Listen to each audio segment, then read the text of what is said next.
Hello everyone, this is Anis Manyar from Bijapur Heritage Foundation. Today with me I have Hamza Mehboob, a member of our team and also a heritage activist. With me also have Mr. Ibrahim Bagwan. He's from Nails Free Tree Campaign. So I wholeheartedly welcome him to our team. So he has promised to be there with us in our campaigns and other activities. I welcome him. Thank you sir. आज हम लोग ये आसार महल, जो तारीख़ी आसार महल है, आसार महल के गार्डन में हम लोग बैठे हुए हैं। तो इसका उर्स मुबारक भी आने वाला है। तो यहाँ पे आप देख सकते हैं बहुत सारी कार्रवाइयाँ यहाँ पे हो रही हैं। इसको खूबसूरती से सजाया गया है, लाइटिंग्स वगैरह की हुई हैं। तो जो करना बाकी था वो सफाई, जो गार्डन और ये मॉन्यूमेंट्स के अतराफ जितनी भी गंदगी वगैरह है, इसकी सफाई करना बहुत ज़रूरी है फिल वक्त। तो हम लोग अपनी टीम के साथ यहाँ पहुँचे हुए हैं। तो इंशाअल्लाह हम लोग क्या है इसकी सफाई वगैरह करेंगे। तो रिसेंटली तकरीबन 6 मंथ्स बैक ये आसार महल के कंजर्वेशन वर्क के ताल्लुक़ से हम लोग ने archaeological survey of India Dharwad circle को और डायरेक्टर जनरल ASI को लिखा था। तो यहाँ पे जो फिलवक्त जो कंजर्वेशन का जो प्रॉब्लम जो स्टेटस यहाँ पे है, वो ऊपर जो आपकी बालकनी है और जो ऊपर जो हॉल है, मेन जो दरबार हॉल है, उसके ऊपर जो लकड़ी का काम हुआ था उस ज़माने में, वो बिल्कुल बुरी हालत में है। तो लकड़ी के तख्ते वगैरह जो हैं, वुडन प्लैंक्स वगैरह पूरी तरह से डैमेज हो गए हैं। तो इसके ताल्लुक़ से जो हमने लिखा था, जो हमारे सुपरिटेंडिंग आर्कियोलॉजिस्ट हैं धारवाड़ से, वो आए थे अपनी टीम के साथ, आके इंस्पेक्शन वगैरह किए और नेसेसरी इंस्ट्रक्शंस भी दिए हैं इसके बारे में। तो इसका काम का अप्रूवल भी हो गया है। तो अगले साल से होपफुली ये काम भी स्टार्ट हो जाएगा, कंजर्वेशन का काम भी यहाँ पे स्टार्ट होने वाला है। उसके साथ ही साथ वो कंजर्वेशन का काम जितना है वो लोग कर लेंगे। इसके अलावा एक बहुत ज़रूरी काम जो यहाँ पे होना ज़रूरी है वो ये है कि ये जो आपकी जहाँ पे जो सामने जो हाउस जो कहें पानी का जो टैंक है, उसके अतराफ रेलिंग बैठाना ज़रूरी है। अक्सर यूँ होता है कि बारिश में पानी वगैरह जम जाता है, बहुत ज़्यादा पानी होता है और बच्चे वगैरह गिरने का यहाँ पे कुछ और दूसरे हादसा होने का यहाँ पे चांसेस बहुत ज़्यादा हैं और अक्सर ऐसा बहुत सारे बार हुआ भी है। तो इस ताल्लुक़ से हम लोगों ने उनसे रिक्वेस्ट की, तो उन्हें बताया कि देखिए ये ऑलरेडी जो कंजर्वेशन का काम है तो it takes lot of money, तो उनके पास इतना फंड्स भी नहीं है क्योंकि दूसरे काम भी बहुत सारे ज़रूरी काम करने हैं।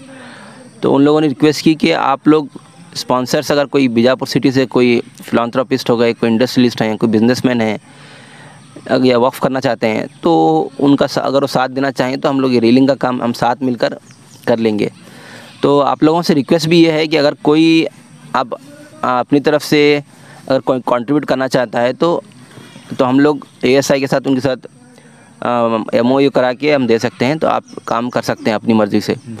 दूसरा बड़ा काम यहाँ पे रास्ते का है। देखिए अब उर्स मुबारक आने वाला है, लोगों की बहुत ज़्यादा अक्सरियत होती है, भीड़ बहुत ज़्यादा होती है। तो जो स्टेडियम के सामने से जो रोड आता है उसको CC रोड करना बहुत ज़रूरी है। रोड बुरी तरह से डैमेज हो गया है तो उसको डेवलप करना भी ज़रूरी है। तो एक काम भी है ना, उन्होंने कहा कि कर लेंगे हम लोग, अगर नहीं तो स्पॉन्सर कोई करना चाहता है, सिर्फ रोड के लिए करना चाहता है तो भी वो लोग कर सकते हैं, कोई भी आगे। इसके अलावा आप देख रहे हैं जो गार्डन है इसकी हालत बहुत ही बुरी है। कई सालों पहले गार्डन हुआ करता था, अच्छा खासा गार्डन था, यहाँ पे काफ़ी लोग आया करते थे, यहाँ पे मॉर्निंग वॉक भी हुआ करती थी, सब कुछ था। अब अगर आप देखें कितनी कांटेदार झाड़ियाँ उगी हुई हैं यहाँ पे, इसकी हालत बहुत ख़राब है। इसके रीज़न भी है उनके पास कि देखिए जो पहले गार्डनिंग का एक सेक्शन हुआ करता था ASI में, मॉन्यूमेंट का सेक्शन ही अलग है, म्यूज़ियम का अलग है, गार्डनिंग का अलग है। तो गार्डनिंग की जो मेन ऑफिस है मैसूर में है, इसके अलावा क्या है हुबली में है, शायद हुबली या धारवाड़ में एक ऑफिस है। तो वो लोग क्या है टोटली थ्रू आउट कर्नाटका जितने मॉन्यूमेंट्स है वो गार्डनिंग का लोग टेक केयर करते हैं। पर तकरीबन 2 साल से कोरोना की वजह से उनके पास बिल्कुल फंड्स नहीं है और स्टाफ भी उनके पास डेडिकेटेड स्टाफ भी नहीं है। वो कॉन्ट्रैक्ट बेसिस में कुछ लोगों को लेके काम करवा रहे हैं। तो फंड्स ना होने की वजह से गार्डन का मेंटेनेंस वो लोग नहीं कर पा रहे। तो ये हालत भी ऐसी है। तो अगर कोई गार्डन का काम ही करना चाहता है, कोई एक्सक्लूसिवली अगर मैं कोई कहे कि नहीं मैं गार्डन का काम करवा के दूंगा, मूविंग वगैरह करवा के सफाई करके दूंगा, कोई करना चाहता है तो हम लोग परमिशन लेके ये काम करवा सकते हैं, अगर कोई आगे आना चाहता है तो गार्डन का काम। इसके अलावा बहुत सारा काम भी है यहाँ पे। इसके आसार मुबारक के आसपास जो बड़ी बड़ी झाड़ियाँ वगैरह उगी हुई हैं, गंदगी बेसाब है, वो मोट में लोग कचरा ला के फेंक रहे हैं आसपास के लोग, और यहाँ तक के गंदे जानवर, मरे हुए जानवर भी ला के फेंकते हैं उधर, उस तरफ आप देख सकते हैं। तो यहाँ पे एक प्रॉब्लम नहीं, बहुत सारे सैकड़ों प्रॉब्लम है यहाँ पे एक्चुअली बताऊँ तो एक एक काम करना ज़रूरी है। तो उनका भी साथ रहेगा, मतलब आर्कियोलॉजिकल सर्वे ऑफ इंडिया जो है वो लोग भी काफ़ी, वो लोग क्या हेल्पफुल हैं। ऐसा नहीं कि मतलब वो लोग करना नहीं चाहते, उनके अपने they have got their own issues. तो पब्लिक सपोर्ट की भी यहाँ पे काफ़ी ज़रूरत होती है। जैसे हमारे सर, हमारे बागवान सर यहाँ पे आके शामिल हो गए हमारे साथ। तो ऐसे कई सारे लोग अगर आके शामिल होते रहेंगे तो हम लोग छोटे छोटे काम ही हो सकता है तो कर सकते हैं हम लोग। तो पब्लिक पार्टिसिपेशन भी यहाँ पे बहुत ज़्यादा ज़रूरी है। तो इस ताल्लुक से हमजा भाई आप क्या कहना चाहते हैं? अस्सलाम वालेकुम। शरण शरणार्थी। अभी इस जगह के पहले तो इस जगह के बारे में अवेयरनेस नहीं है। ये कितना मुक़द्दस और कितना पाकीज़ा जगह है, कितना ये बीजापुर में कितना एक बहुत वैल्यूबल जगह है। ये बहुत लोगों को एहसास नहीं है कि इसका कदर नहीं है। आसार महल का कदर ही नहीं लोगों में क्या है आसार महल। क्योंकि आज जो भी कर्नाटक में नहीं, इंडिया में इस जगह का नाम सुने तो उस जगह के वो आसार महल, खाली आसार महल नाम सुनो तो उनको इतना इज्जत पैदा होती दिल में कि आपको क्या, अब हमारे जो बीजापुर लोकल लोगों को क्या हुआ, बीजापुर आसार महल ठीक है ले थूकनी जगह है करके इतना मतलब कदर ही नहीं हुई। मतलब इतना लोगों में क्या है, हमारे बीजापुर में क्या है, कदम कदम के इमारतें हैं, हेरिटेज हैं। तो ये एहसास नहीं है कि हेरिटेज का वैल्यू क्या है पहला हमारे लोगों में। तो घर की मुर्गी दाल बराबर। हाँ, घर की मुर्गी दाल बराबर, ऐसा है, ऐसा हो गया बेटा। तो अभी क्या है, गवर्नमेंट क्या है, अभी देख गवर्नमेंट की मैं बात ही नहीं कर रहा हूँ। अभी गवर्नमेंट बोलता है कि फंड नहीं, पैसा नहीं है, वैसा ऐसा वगैरह वगैरह बोलता है, गुंज है, वो छोड़ो उनका। जो लूट मार करते हैं, वो लूट मार करने वाले चुनो, वो नहीं है करके बोलने वाले कि एक बहाना है, वो नहीं है, फंड नहीं, वो नहीं। उन्होंने जो लूट मार करते हैं हमारा टैक्स फेयर मनी है, वो लूट मार करने वाले चुनो, उनको वो रुकता नहीं है। लेकिन जो हमारे जो लोकल के लोग हैं, अवेयरनेस होना आना है, कुछ हमारे कंट्रीब्यूट करना है, मोहल्ले वाले है, आसपास मोहल्ले वाले आना है, हमारा है जगह, हमारा घर है, इमारत, हमें साफ सुफ करना है, गार्डन हमें खुद आना, जस्ट हमें खुद आना है। अभी कितना करके बोलेंगे गवर्नमेंट को, 10 बार बोलेंगे वो आई तो भी वो नहीं करेंगे। लेकिन हम लोग जो अवेयरनेस करते हैं, देखो खुद आके शर्म थे ना, शर्म आके करना पड़ता है उनको, क्योंकि तो हमें टैक्स पे कर रहे हैं। एक खाली मिनिमम टैक्स की देखो, 1 लीटर पेट्रोल के अंदर हम लोग 30 से 40 रुपये पे कर रहे हैं गवर्नमेंट को, खाली 1 लीटर पेट्रोल के लिए। अब देखो एक आदमी को 1 लीटर खाली पेट्रोल के लिए 30 से 40 रुपये टैक्स पे कर रहे हैं। डीजल वगैरह, घर का गैस हुआ, हर एक डेली कितना की टैक्स हमें एक, अब हर आदमी, एक घर का आदमी इतना टैक्स पे कर रहा है, कितना पैसा वो लोग खा के डकार रहे हैं।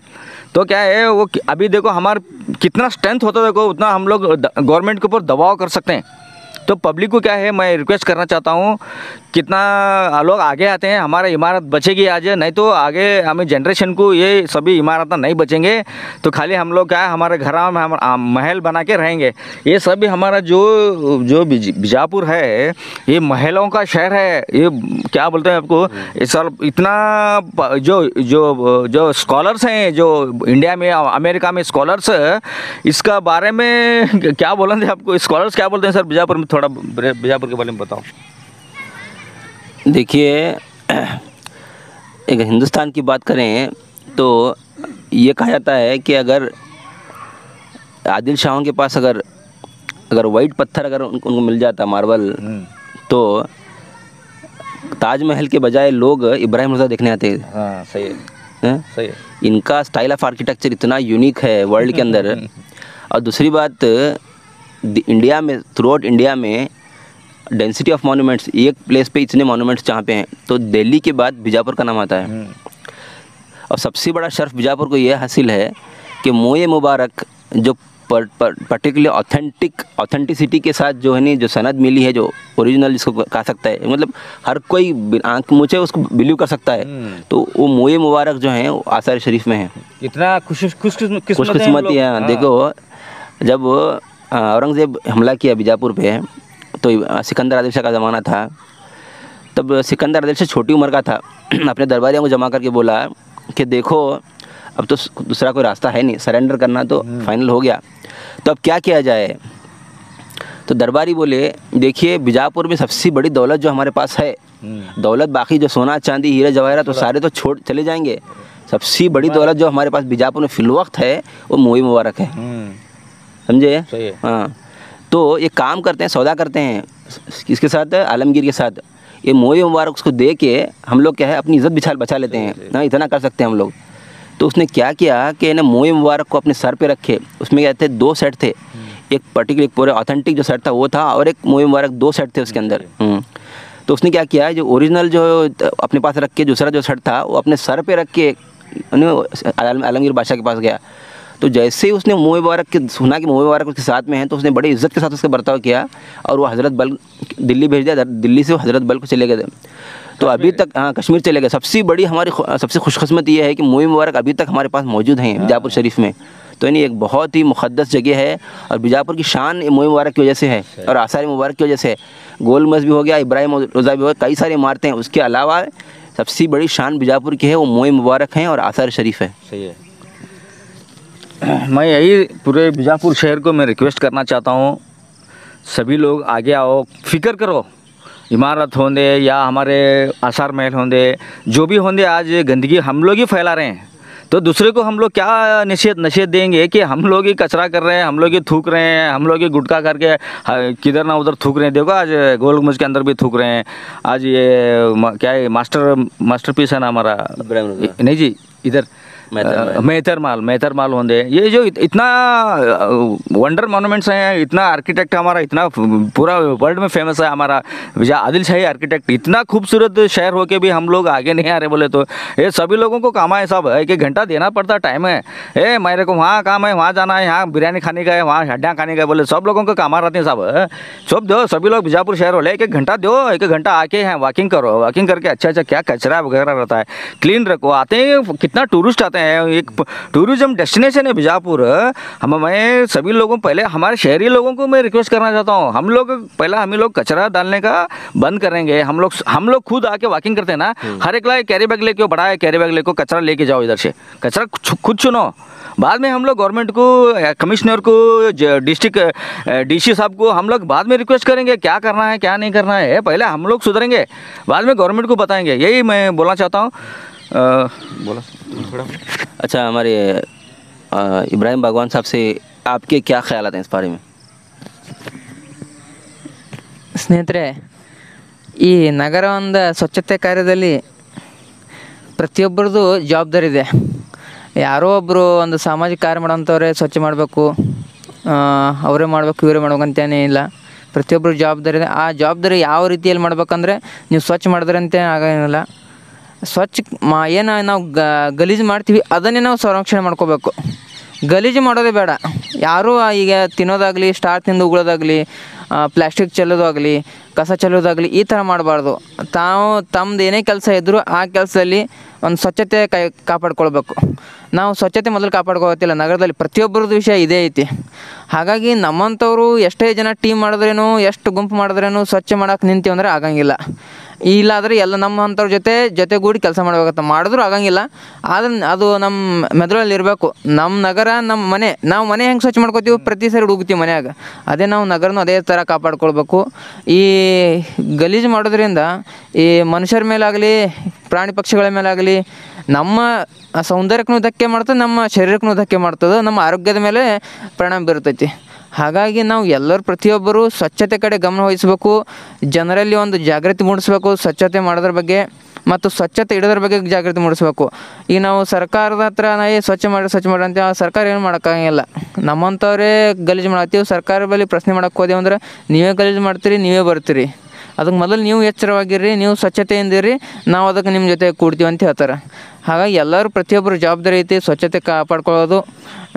ನಾವಾಗಲಿ ಇವತ್ತು ನೀವಾಗಲಿ ಯಾರೇ ಇರಲಿ ಪ್ರತಿಯೊಬ್ಬರದು ಅದು ಜವಾಬ್ದಾರಿಯಾಗಿರ್ತದೆ.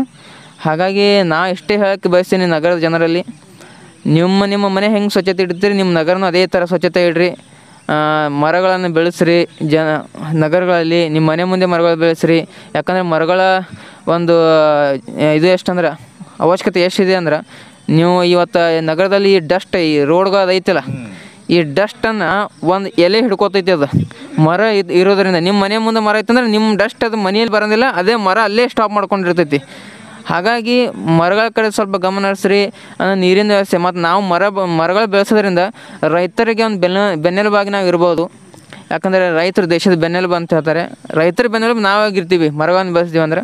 ಹಾಗಾಗಿ ಎಲ್ಲರೂ ಒಂದಿಷ್ಟು ಸ್ವಚ್ಛತೆಯಿಂದ ಸ್ವಚ್ಛತೆ ಕಾಪಾಡೋ ಕಡೆ ಇರ್ಬೇಕಂತೇಳಿ ನಾನು ಕೇಳ್ಕೊತೆ. ಈ ಹಮ್ಜಾ ಮೆಹಬೂಬ್ ಸರ್ ಅವರ ಟೀಮಲ್ಲಿ ಇವತ್ತು ನಾವು ಬಂದು ಜೊತೆಗೂಡಿದ್ದೀವಿ. ಅಂದರೆ ಅವರ ಈ ಸೋಷಲ್ ಕಾರ್ಯಗಳನ್ನು ನೋಡಿ ಇವತ್ತು ನಾವು ಇಲ್ಲಿ ಅವ್ರ ಜೊತೆ ಸಾಥ್ ಕೊಡೋಕೆ ಬಂದಿದ್ದೀವಿ. ಮತ್ತು ಈ ಮೊಳೆ ಮುಕ್ತ ಮರ ಅಭಿಯಾನದ ಒಂದು ವಿಜಯಪುರ ನಗರದಲ್ಲಿ ಒಂದು 28-29 ವಾರಗಳ ತನಕ ಮಾಡಿದ್ದೀವಿ ನಾವು. ಈಗ ಹಾಗಾಗಿ ಆಲ್ಮೋಸ್ಟ್ ಎಲ್ಲ ಈಗ ಈ ಮರಗಳ ಮೊಳೆಗಳನ್ನೆಲ್ಲ ತೆಗೆದಿದ್ದೀವಿ. ಆದರೂ ಈ ಕಾರ್ಯದಲ್ಲಿ ಇನ್ನೂ ತೊಡಗಿದ್ದೀವಿ ನಾವು, ಸ್ಟಾಪ್ ಆಗಿಲ್ಲ. ಇವತ್ತು ನಮ್ದು ಅಷ್ಟೇ ಕೆಲಸ ಅಂತಲ್ಲ, ಯಾರೇ ಒಂದು ಸೋಷಲ್ ವರ್ಕ್ ಮಾಡ್ತಿದ್ದಂಥವ್ರ ಜೊತೆಗೂಡಿ ನಾವು ಕೆಲಸ ಮಾಡ್ತಿದ್ದೀವಿ, ನಮ್ಮದೇ ಅಂತ ಇಲ್ಲ. ಹಾಗಾಗಿ ಇವತ್ತು ಹಮ್ಜಾಣ್ಣವರ ಕೆಲಸದಲ್ಲಿ ನಾವು ಭಾಗಿಯಾಗಿದ್ದೀವಿ, ನಮ್ಮ ಟೀಮ್ ಜೊತೆನೂ ಭಾಗಿಯಾಗ್ತೀವಿ ಮುಂದಿನ ದಿನಗಳಲ್ಲಿ. ಆದಷ್ಟು ಈ ಸೋಷಲ್ ಕಾರ್ಯಗಳಲ್ಲಿ ನಾವು ನಗರದಲ್ಲಿ ಒಂದು ಈ ಸ್ವಚ್ಛತೆ ಕಾರ್ಯಕ್ರಮಗಳಾಗಲಿ ಮತ್ತು ಯಾವುದೇ ಒಂದು ಸಾಮಾಜಿಕ ಕಾರ್ಯಗಳಲ್ಲಿ ನಾವು ಜೊತೆಗೂಡಿ ಅವ್ರ ಜೊತೆ ಕೆಲಸ ಮಾಡ್ತೀವಿ ಅಂತೇಳಿ ಹೇಳ್ತೀನಿ. ನಮಸ್ಕಾರ. Thank you very much for being with us. I thank Mr. Hamza Mehboob and Mr. Ibrahim Bhagwan. Thank you very much. ಯಾವುದೇ ಹೊಸ ಸುದ್ದಿಯನ್ನ ನೋಡಲು ನಮ್ಮ ಎಸ್ ನ್ಯೂಸ್ ಕರ್ನಾಟಕ ಎಕ್ಸ್‌ಪ್ರೆಸ್ನ ನೋಡ್ತಾ ಇರಿ. ಹಾಗೆ ನಮ್ಮ ಚಾನೆಲ್ನ ಸಬ್ಸ್ಕ್ರೈಬ್ ಮಾಡಿ, ಬಾಜು ಇರುವ ಬೆಲ್ ಐಕಾನ್ ಅನ್ನ ಕ್ಲಿಕ್ ಮಾಡಿ. ಹಾಗೆ ನಮ್ಮ ಚಾನೆಲ್ನ ಲೈಕ್ ಮಾಡಿ, ಶೇರ್ ಮಾಡಿ. ನಮ್ಮ ನಡೆ ಸತ್ಯದ ಕಡೆ.